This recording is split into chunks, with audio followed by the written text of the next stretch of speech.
पहली सुर्खी हमारे आपके फ़ोन में मौजूद मैसेजिंग प्लेटफॉर्म व्हाट्सएप से जुड़ी है। 25 अप्रैल के रोज़ व्हाट्सएप ने दिल्ली हाई कोर्ट में ये कहा है कि वो भारत में अपनी सर्विस देना बंद कर सकता है। व्हाट्सएप ने ऐसा किस मामले में कहा, ये बताते हैं। हुआ ये था कि व्हाट्सएप और फेसबुक ने नए आईटी नियमों के खिलाफ सुप्रीम कोर्ट में याचिका लगाई थी। इसी साल मार्च में सुप्रीम कोर्ट ने याचिका को दिल्ली हाई कोर्ट ट्रांसफर कर दिया था। आईटी एक्ट 2021 में एक प्रावधान है जिसमें सोशल मीडिया प्लेटफॉर्म्स और मैसेजिंग ऐप्स को यूजर्स की चैट को ट्रेस करने और मैसेज भेजने से पहले सेंडर की पहचान करने का नियम बनाने की बात कही गई है। इसके खिलाफ व्हाट्सएप ने याचिका लगाई, कहा कि ये नियम यूजर्स की गोपनीयता को कमजोर करने वाले हैं। अब व्हाट्सएप ने दिल्ली हाई कोर्ट में ये कहा है कि अगर उन्हें एन्क्रिप्शन तोड़ने के लिए कहा जाएगा तो उन्हें भारत में काम करना बंद करना होगा। ये एन्क्रिप्शन क्या होता है ये भी बता देते हैं। आसान भाषा में समझे तो मान लीजिए कि रमेश को सुरेश से कहना है कि जाओ 2 आम तोड़ कर लाओ। रमेश अगर ये बात सबके सामने कहे तो फिर कुछ छिपा नहीं रहा, सबको पता चल गया। और अगर यही बात रमेश एक कागज में रख करके लिख करके लिफाफे में सुरेश को दे दे तो बात सिर्फ उन दोनों के बीच में ही रह गई। यही लिफाफा एन्क्रिप्शन है। एक यूजर का मैसेज प्लेन टेक्स्ट की जगह कोड के रूप में ट्रैवल करता है। इससे बीच में किसी को उसको पढ़ने का मौका नहीं मिलता, उस कंपनी को भी नहीं, उस प्लेटफॉर्म को भी नहीं जिसको वो इस्तेमाल कर रहा है। एक किस्म से कहें तो साइफर या गुप्त लेखन। अभी व्हाट्सएप में मैसेजिंग ऐसे ही होती है। व्हाट्सएप और उसकी पेरेंट कंपनी फेसबुक, जिसका नाम अब मेटा है, सिर्फ माध्यम का काम करती हैं। लेकिन 2021 इंफॉर्मेशन टेक्नोलॉजी एक्ट आईटी के तहत अगर उसको मैसेज डिक्रिप्ट करना पड़ा तो उसे हर मैसेज का रिकॉर्ड रखना पड़ेगा।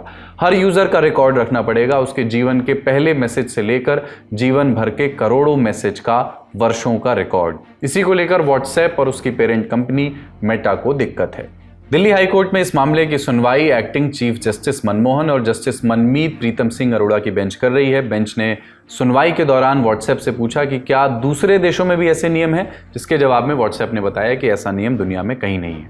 अब इस मामले की अगली सुनवाई 14 अगस्त को होगी। एक तरफ हाईकोर्ट में व्हाट्सएप कह रहा है कि अगर मजबूर किया गया तो हम अपना बिजनेस समेट लेंगे, और उधर सुप्रीम कोर्ट अपना आधिकारिक व्हाट्सएप नंबर जारी कर रहा है। सुप्रीम कोर्ट का ऑफिशियल व्हाट्सएप नंबर है 8767687676। सीजेआई चंद्रचूड़ ने 25 अप्रैल को ये नंबर जारी करते हुए कहा कि 75वें वर्ष में सुप्रीम कोर्ट ने व्हाट्सएप मैसेजिंग सेवाओं को आईटी सर्विस के साथ इंटीग्रेट करके एक्सेस टू जस्टिस को मजबूत करने की नई पहल शुरू की है। इससे और अधिक वकीलों को सुप्रीम कोर्ट तक उनकी पहुंच बढ़ेगी, साथ ही दूर दराज रहने वाले लोगों को भी कोर्ट की कार्रवाई की सूचना मिल सकेगी। यानी अब व्हाट्सएप नंबर से वकीलों को केस दाखिल होने के बारे में ऑटोमेटेड मैसेज मिलेगा। इसके अलावा वकीलों को वाद सूची का नोटिफिकेशन भी मोबाइल पर मिलेगा। वाद सूची का मतलब है कि कोर्ट में सुनवाई के लिए उस दिन लगे मुकदमों की सूची, जो लिस्टिंग में है उस दिन मुकदमे। इसके साथ ही वकीलों को electronic filing, cause list order और जजमेंट से जुड़े नोटिफिकेशन भी इसी ऐप पर, व्हाट्सएप पर मिल जाएंगे। दूसरी सुर्खी भारत के अभिन्न अंग पाक ऑक्यूपाइड कश्मीर से खबर आ रही है कि यहां चीन ने अवैध रूप से निर्माण शुरू कर दिया है। इंडिया टुडे की खबर के मुताबिक चीन सियाचिन ग्लेशियर के पास ये सड़क बना रहा है। इस बात का खुलासा यूरोपियन स्पेस एजेंसी की सैटेलाइट तस्वीरों से हुआ है। तस्वीरों को इंडिया टुडे की ओपन सोर्स इंटेलिजेंस टीम ने भी रिव्यू किया। इससे पता चलता है कि सड़क का काम पिछले साल जून जुलाई से चल रहा है। जिस इलाके में सड़क निर्माण हो रहा है वो पहले पीओके का हिस्सा हुआ करता था। पाकिस्तान ने 1963 में यह हिस्सा चीन को सौंप दिया था। शख्सगाम घाटी में बन रही ये सड़क चीन के झिंजियांग में राजमार्ग G219 से मिलती दिख रही है और एक जगह पहाड़ों में जाकर गायब हो जाती है। भारत के सबसे उत्तरी बिंदु इंदिरा कोल से लगभग 50 किलोमीटर उत्तर में। इस सड़क निर्माण को सबसे पहले भारत तिब्बत सीमा के एक ऑब्जर्वर ने हाईलाइट किया था। नेचर देसाई नाम के अकाउंट से 21 अप्रैल को किए पोस्ट में ये लिखा था कि चीन की सड़क ने अघिल दर्रे पर सीमा को तोड़ दिया है और कश्मीर की निचली शख्सगाम घाटी में घुस गई है। सड़क का सिरा अब सियाचिन से 30 मील यानी 48 किलोमीटर से भी कम दूरी पर है। इस बारे में कारगिल सियाचिन ग्लेशियर और पूर्वी लद्दाख की सुरक्षा के लिए जिम्मेदार भारतीय सेना के फायर एंड फ्यूरी कोर के पूर्व commander lieutenant general Rakesh Sharma का भी बयान आया है। उनका कहना है कि यह सड़क पूरी तरह से अवैध है और इस पर भारत को चीन के साथ अपना राजनयिक विरोध दर्ज करना चाहिए। 26 अप्रैल को ही देश में 88 लोकसभा सीटों पर दूसरे चरण के मतदान हुए। पहले चरण में 102 सीटों पर मतदान हुए थे, यानी अब कुल 190 सीटों पर मतदान हो चुके हैं। 5 फेज और 353 सीटों के मतदान बाकी हैं। दूसरे चरण में जिन सीटों पर वोट पड़े उनमें खास थी केरल की वायनाड और तिरुवनंतपुरम सीट, उत्तर प्रदेश की मेरठ और मथुरा, राजस्थान की बाड़मेर और जोधपुर, कोटा और छत्तीसगढ़ की राजनांदगांव इत्यादि। मतदान कैसा रहा, कितने प्रतिशत रहा, इस जानकारी के लिए और लोकसभा चुनाव से जुड़ी अन्य खबरों के लिए चलते हैं न्यूज रूम।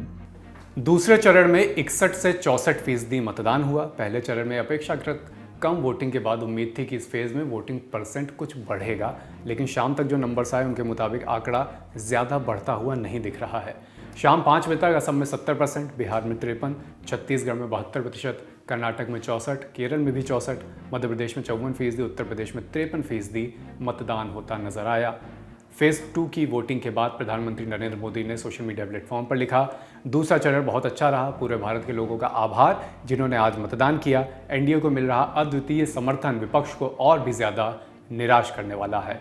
विपक्ष की तरफ से इस पर जवाब आया आरजेडी नेता तेजस्वी यादव का। उन्होंने भी सोशल मीडिया पर अपनी बात लिखा कि 2 चरणों के चुनावों के बीच ही प्रधानमंत्री जी ने अब की बार 400 पार का नारा लगाना बंद कर दिया है। देख रहे हो ना विनोद। कांग्रेस ने गुजरात के नेता नीलेश कुंभानी को 6 साल के लिए पार्टी से सस्पेंड कर दिया है। नीलेश वही नेता हैं जिन्हें कांग्रेस ने सूरत से अपना कैंडिडेट बनाया था, लेकिन उनका नामांकन रद्द हो गया और इसकी वजह से सूरत से बीते दिनों जो भारतीय जनता पार्टी के वहाँ से प्रत्याशी थे मुकेश दलाल, वो निर्विरोध जीत गए थे, वो सांसदी का चुनाव जीत गए। कांग्रेस की अनुशासन समिति ने नामांकन रद्द होने के लिए नीलेश कुंभानी को जिम्मेदार माना और उनको सस्पेंड कर दिया गया। पार्टी ने उनको भेजे नोटिस में कहा है कि नामांकन रद्द होना आपकी लापरवाही या फिर भारतीय जनता पार्टी के साथ आपका जुड़ाव दर्शाता है, जिस वजह से जनता से उनका मताधिकार छिन गया। दिल्ली के राउस एवेन्यू कोर्ट ने यौन उत्पीड़न के आरोपों का सामना कर रहे भारतीय कुश्ती संघ यानी WFI के पूर्व अध्यक्ष और भारतीय जनता पार्टी के सांसद ब्रजभूषण शरण सिंह की उस याचिका को खारिज कर दिया है जिसमें उन्होंने मामले में और अधिक जांच की मांग की थी। पिछले हफ्ते याचिका दायर कर उन्होंने दावा किया था कि जिस तारीख पर एक महिला पहलवान ने उन पर यौन उत्पीड़न का आरोप लगाया था उस दिन वो दिल्ली में थे ही नहीं। इस नई याचिका का महिला पहलवानों ने विरोध किया था। वहीं अब ब्रजभूषण के खिलाफ आरोप तय करने के लिए 7 मई को अदालत अपना फैसला सुनाएगी। ब्रजभूषण शरण सिंह से जुड़ा एक पॉलिटिकल डेवलपमेंट भी उत्तर प्रदेश में है। उत्तर प्रदेश की कैसरगंज लोकसभा सीट से ब्रजभूषण शरण सिंह सांसद हैं। भारतीय जनता पार्टी सूबे की तमाम सीटों पर अपने कैंडिडेट्स के नाम का ऐलान कर चुकी है। चुनिंदा जो एक आधे सीट बची हुई हैं उनमें से एक है कैसरगंज, जहां पर भारतीय जनता पार्टी ने अभी अपने पत्ते नहीं खोले हैं। अभी ये बात तय नहीं है कि कैसरगंज से ब्रजभूषण शरण सिंह को इतने तमाम आरोपों और विवादों के बीच दोबारा टिकट मिलेगा या नहीं मिलेगा। जानकार कह रहे हैं कि इसके लिए भारतीय जनता पार्टी पहले और दूसरे फेज़ की वोटिंग का इंतजार कर रही थी। जिस तरह से उनको वोट पड़ते दिखेंगे उसी तरह से आगे ब्रजभूषण की कैंडिडेचर पर फैसला लिया जाएगा। दूसरे चरण के वोट अब पड़ चुके हैं तो उम्मीद की जाती है कैसरगंज पे भी आगे फैसला आ सकता है।